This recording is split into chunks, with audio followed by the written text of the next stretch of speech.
My wife made more of an impact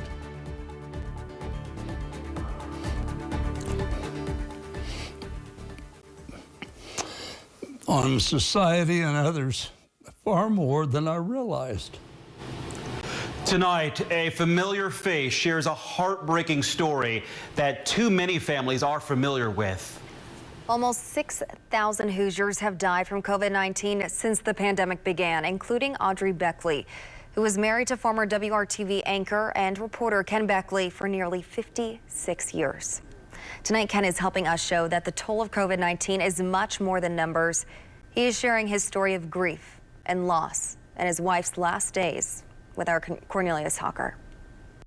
Well, we had so many plans. I mean, we hoped to stay here in this house for a lot of years. We wanted to do a lot of international travel.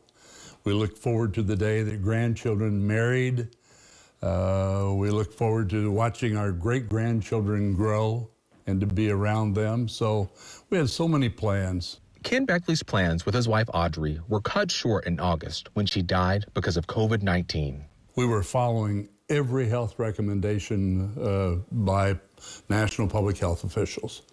Very, very careful about washing hands and sanitizing and distancing and always wearing masks. In the days before she tested positive for the virus, Audrey started having trouble with her legs. I heard a thud in our bedroom, and what had happened, she had gotten out of bed, took a step, but her legs really wouldn't move, and she fell against a chest of drawers, and I found her clinging to that. Ken tells me he struggled to get her in bed and then called 911. That was on a Monday morning. Audrey was out of the hospital that afternoon.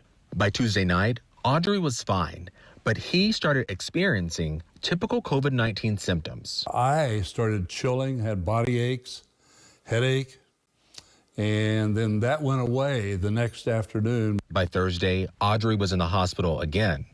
And on Sunday, her lungs they really had gotten filled with a lot of pneumonia, but they just weren't producing their own oxygen. In her last few days, Audrey was able to join Ken and their children for a rib dinner. We have this wonderful picture of her with her ribs and baked potato and so forth. And made sure her son enjoyed his birthday.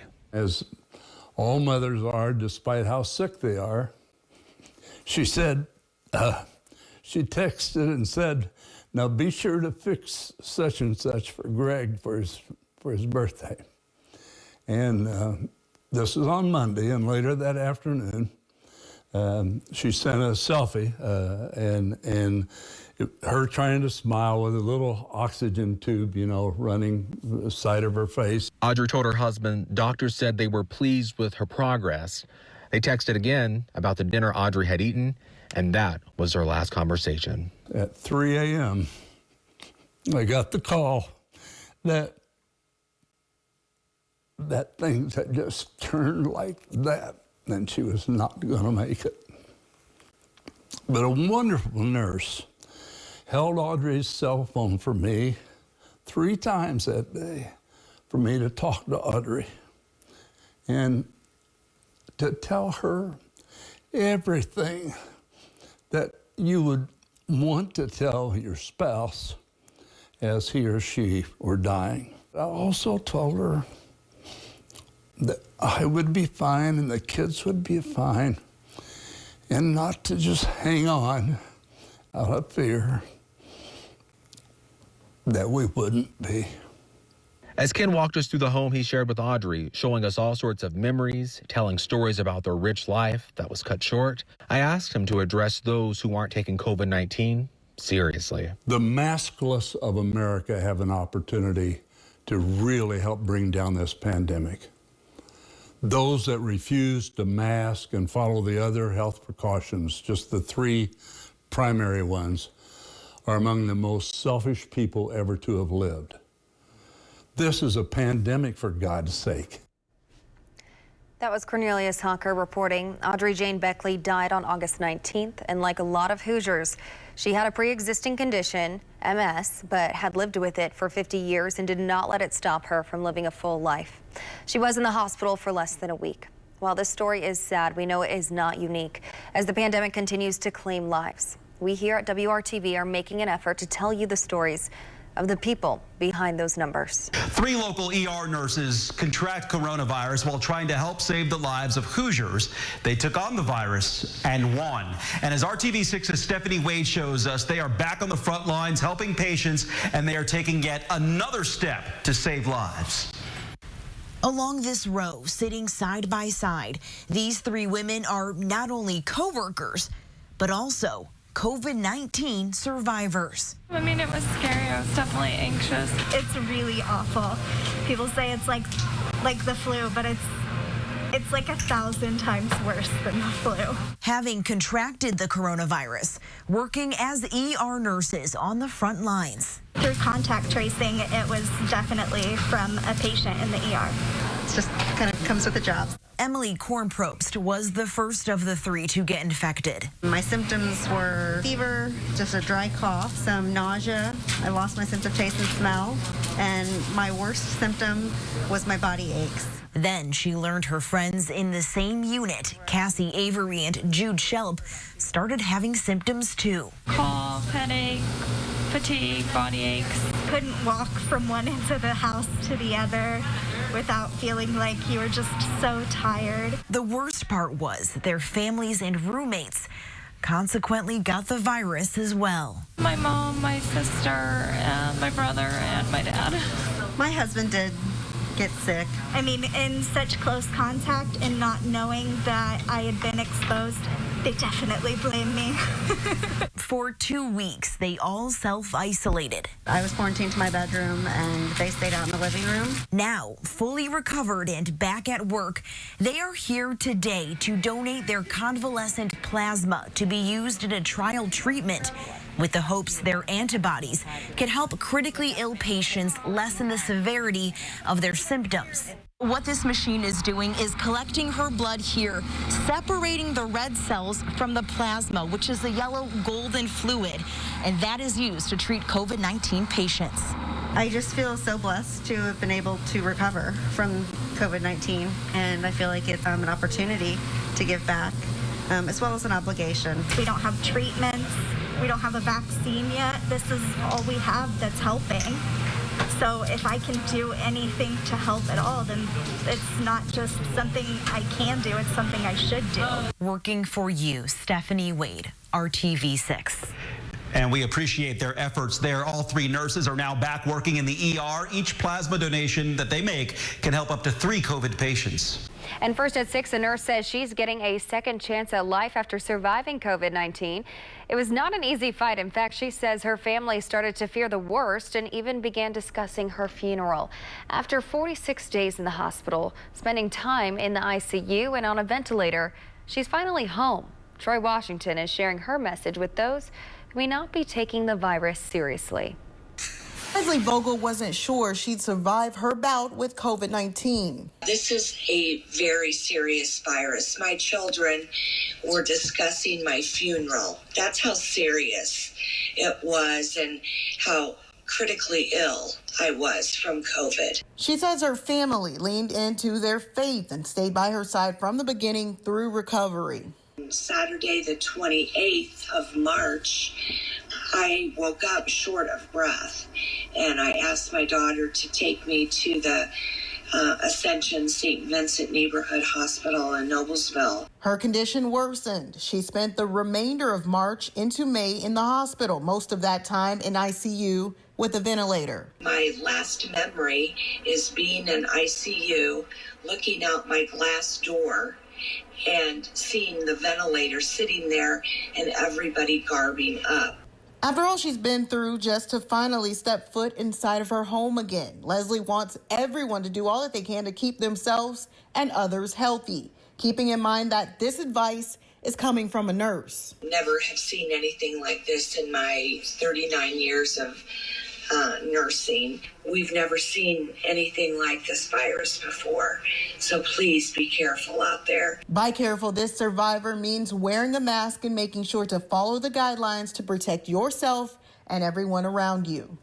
I feel like I have another, chance at life. My work on earth is not finished. Working for you, Troy Washington, RTV6.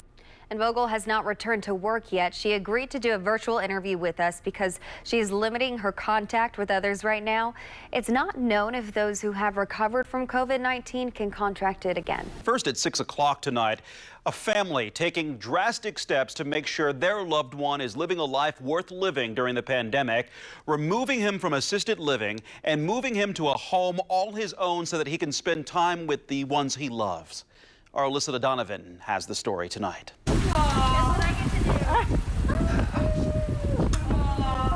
This is the first time Tim Hession was able to hug his daughter or anyone in 8 months. Several years ago, the 61-year-old suffered a severe stroke, leaving him disabled and in need of round-the-clock care at an assisted living facility. It's severely affected his speech. You know, he's wheelchair bound. His eating. Because of COVID-19 precautions, Sarah Gardner and her family haven't been able to spend much time with her dad, stopping by Brook Knoll Rehabilitation Center in Avon to wave through a window or coming in for a socially distant visit every few weeks. 6 feet apart for 30 minutes, 4 people at a time, no kids allowed. So he wasn't being able to see his grandkids. Now he's getting to see them and hug them several times a week. Gardner and her siblings saw the toll seclusion, sitting alone in a room for weeks on end, was taking on their dad. Progress made in speech therapy had disappeared, his strength and mental health diminishing, depression taking over, and his appetite non-existent. Come to find out, he lost 35 pounds while he was sitting in quarantine. Now he's getting back to himself. The family moving him into a 2-bedroom apartment in a 55 and older community. Medicaid is covering the cost of a caregiver during the day, and Gardner and other family members are rotating, staying overnight to be with him. He's already progressing, even just physically. I can tell when I transfer him and do things, he's doing more, I'm doing way less, and it's only been 3 weeks. The family knows the situation is risky, with multiple people coming and going from his home every day. And COVID-19 still a concern, but the alternative? He's going to give up the will to live, because why would you want to do that another day? So they decided that right now, this was the best thing for their dad, to give him joy, family time, and bring back hope that had been lost. It's hope. If you don't have hope and purpose, there's no reason to keep going. I'm Alyssa Donovan, WRTV. A somber governor and an emotional health commissioner delivering the news tonight that Indiana lost its first patient to the coronavirus. Community Health Network officials, where the patient was being treated, say the individual was in the high-risk category, over the age of 60, and had pre-existing health issues. First of all, I want to echo Governor Holcomb and Dr. Yoletti's sadness at the loss of our first Hoosier from COVID-19. Tonight, doctors at Community Health say the individual's significant other is also infected with the virus. They couldn't be together when the patient died. A nurse stayed in the room with them instead. We have no treatment. We have no vaccine. At this point, state officials say where patients are getting the virus can't be traced back to Italy or China. They expect to see more of this as the days go on, saying it's absolutely imperative Hoosiers follow the governor's guidance, pleading with people to stay home. To those who think that we may be overreacting, I can assure you that we are not. If you're above age 60, if you have diabetes, cancer, heart condition, lung condition, or hypertension, I urge you to self-quarantine yourself for the next several days to several weeks. Indiana received more test kits at the end of last week and are expecting more this week, but they are only testing people who are sick enough to be admitted to the hospital with underlying health conditions. They are prioritizing high-risk individuals, people in long-term care facilities, and healthcare providers. If someone comes in thinking they have it, why would you not test them, and is that concerning to people? Right, it is. It creates a lot of anxiety. Even people who are well want to get tested, and I understand that, but the reality is you could have minimal symptoms today and be tested and be negative, and 2 days from now be positive for COVID-19. So that gives you a false sense of security. This is a time of heightened anxiety and concern. It needs to be. Working for you, Stephanie Wade, RTV6.